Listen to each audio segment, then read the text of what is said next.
Pasukan Rusia terekam drone tengah bersih-bersih di wilayah Kursk.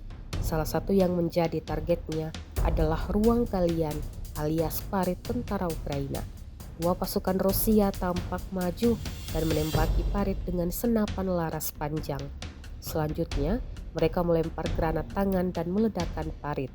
Rekamannya beredar di Telegram pada Jumat 10 Januari 2025. Dalam keterangan unggahan disebutkan prajurit Rusia sedang membersihkan ruang galian tentara Ukraina di wilayah Kursk secara membabi buta. Belum diketahui total kerugian, korban jiwa dan yang ditangkap dari militer Ukraina. Kendati demikian, rekamannya kini telah menuai berbagai komentar dari warganet.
Download Tribun X sekarang, menghadirkan lokal menjadi Indonesia.